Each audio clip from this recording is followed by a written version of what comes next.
As a Brazilian associate teaching high school French and English at Instituto Nuestra Señora de la Asunción, or INSA, in Cali, Colombia, 3 years ago, when I would teach the last class of the day, there would not be much time between the end of my class and evening prayer in the house. I certainly didn't have enough time then to prepare lesson plans or to grade homework. I did have just enough time to clear my mind after teaching before walking across the schoolyard to the house for silent reflection before evening prayer with our religious community there. Before proceeding to the house, I would stop in regularly to speak with the school's psychologist, who had become a good friend of mine. She would practice her English with me, while I would speak with her in Spanish. During one of our conversations, a woman came in to greet the psychologist. She had two of her children, both students at INSA, in tow. The mother and children smiled brightly, sharing what was clearly a joyful moment with the psychologist. When they left the room, the psychologist turned to me and said, "You wouldn't know this by what you just saw, but the woman who is here is a single mother with HIV." Sadly, this story is not unique in the apostolate we Brazilians serve in Cali. In addition to poverty and diseases such as HIV/AIDS, rates of substance abuse and violence are extremely high.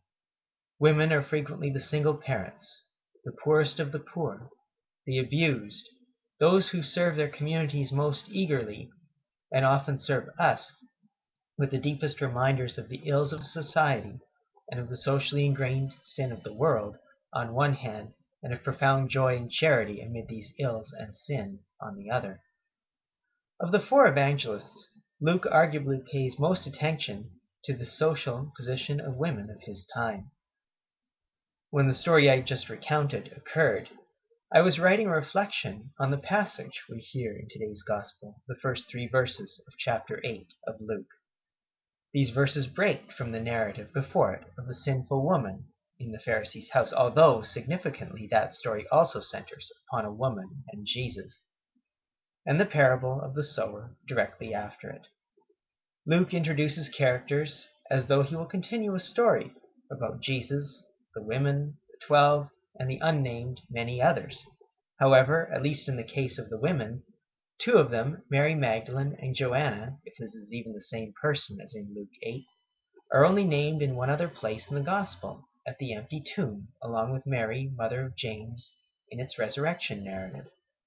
Susanna is mentioned in Luke only in the passage we hear today. Luke tells us so little about Mary, called Magdalene, Joanna, and Susanna. We know that Mary had been healed of 7 demons, a grave spiritual infirmity, and that Joanna had marital ties to Herod's court.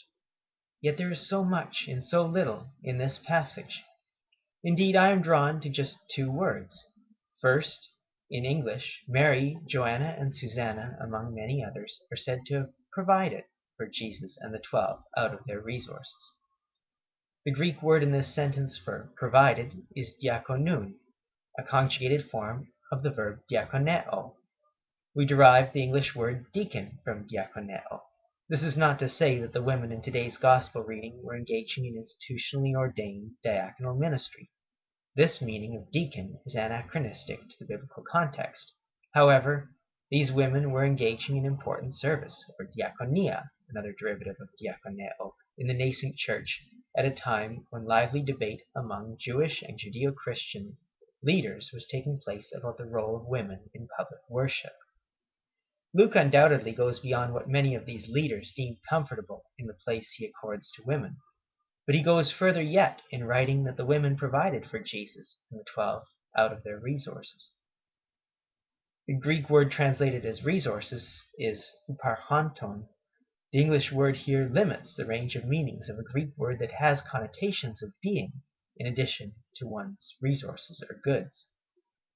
I speculate, therefore, whether the evangelist might have wanted to convey that the women were serving Jesus and the 12 somehow out of their being, who they were, more than merely out of their material resources.